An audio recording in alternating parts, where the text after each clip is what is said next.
अऊज़ु बिल्लाहि मिनश्शैतानिर्रजीम बिस्मिल्लाहिर्रहमानिर्रहीम। अस्सलामु अलैकुम रहमतुल्लाहि व बरकातुहू। साइमा मुस्तकीम व्लॉग चैनल पर खुशामदीद। आज मैं आपके साथ खुलफ़ाए राशिदीन के तीसरे खलीफा हज़रत उस्मान गनी रज़ियल्लाहु ताला अन्हु के हालात व वाक़यात की वीडियो लेकर हाजिर हुई हूँ।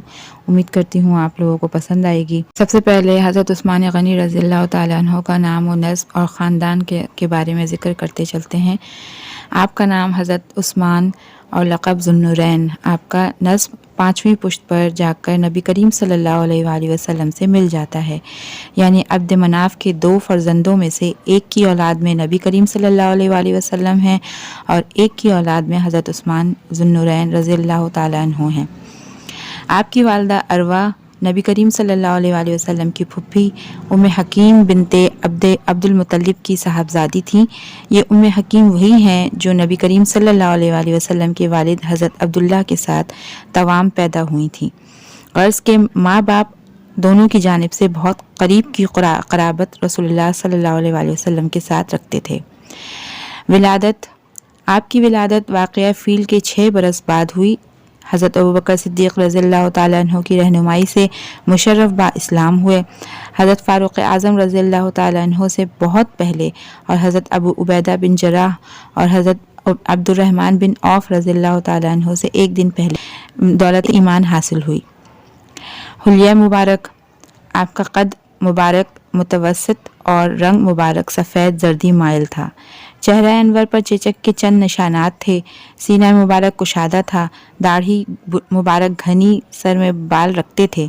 आखिर उम्र में जर्द खिसाब बालों में लगाते थे और दांतों को सोने तार से बंधवाया था।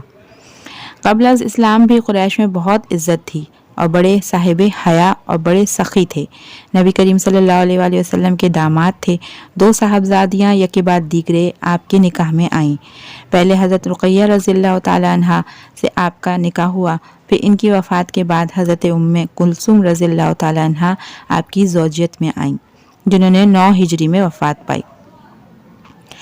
हज़रत उमर फ़ारूक रज़ियल्लाहु ताला अन्हु के बाद खिलाफत के लिए मुंतखब किए गए और 12 साल मसनद खिलाफत को रौनक देने के बाद 18 ज़िलहज 25 हिजरी को बड़ी मज़लूमियत के साथ आग़ियों के हाथ से शहीद हुए और मुकाम हश को कोकब में मदफन पाया। हालात क़ब्ल इस्लाम। ख़ानदान कुरैश के बाइज़्ज़त लोगों में से थे। अपनी सरवत और सखावत की वजह से काफ़ी शोहरत हासिल थी। हया की सिफत में आप बेमिसाल थे। यहाँ तक कि घर के अंदर नहाने के लिए दरवाज़ा बंद करके कपड़े उतारते थे तो भी खड़े ना होते थे। क़ब्ल इस्लाम बुत परस्ती नहीं की और शराब भी नहीं पी। इस सिफत में आप और हज़रत सिद्दीक़ रज़ियल्लाहु ताला अन्हु दोनों हम मुमताज़ थे। हालात बाद इस्लाम।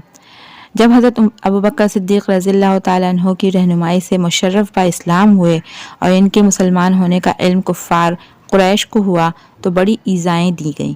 एक दिन इनके चचा हकम बिन आस इनको पकड़कर रस्सी से मजबूत बांधा और कहा कि तुमने अपने माँ बाप का दीन तर्क करके नया दीन इख्तियार किया है। अल्लाह की कसम मैं तुमको नहीं खोलूँगा यहाँ तक कि तुम इस नए दीन को तर्क कर दो। हज़रत उस्मान गनी रज़ियल्लाहु ताला अन्हु ने अर्ज़ किया कि मैं दीन इस्लाम को कभी तर्क नहीं करूँगा। आखिर जालिम अपने जुल्म से आजिज़ आ गए और इनको रिहाई मिल गई। मुसलमान होते ही नबी करीम सल्लल्लाहु अलैहि वसल्लम ने अपनी साहबजादी हज़रत रुक़ैया रज़ियल्लाहु ताला अन्हा का निकाह इनसे कर दिया और जब कुफ़ार ने मुसलमानों को ईज़ा रसानी पर कमर बांध ली तो माँ हज़रत रुक़ैया के हिजरत करके मुल्क हबशा चले गए। नबी करीम सल्लल्लाहु अलैहि वसल्लम ने हज़रत अबू बकर सिद्दीक़ रज़ियल्लाहु ताला अन्हु से फरमाया, उस्मान पहले शख्स हैं जिन्होंने बाद हज़रत इब्राहीम अलैहिस्सलाम और लूत अलैहिस्सलाम के मौआ अपने अहले बैत के हिजरत की। उम्मीद करती हूँ आपको ये छोटी सी मालूमाती वीडियो पसंद आएगी। मेरे चैनल को लाइक कीजिए, शेयर कीजिए और सब्सक्राइब कीजिए और बेल नोटिफिकेशन को भी दबा दीजिए ताकि मेरी हर नई आने वाली वीडियोस का नोटिफिकेशन आप तक मौसूल होता रहे। आइंदा नई वीडियो के साथ हाजिर होंगी। जब तक के लिए अल्लाह हाफ़िज़।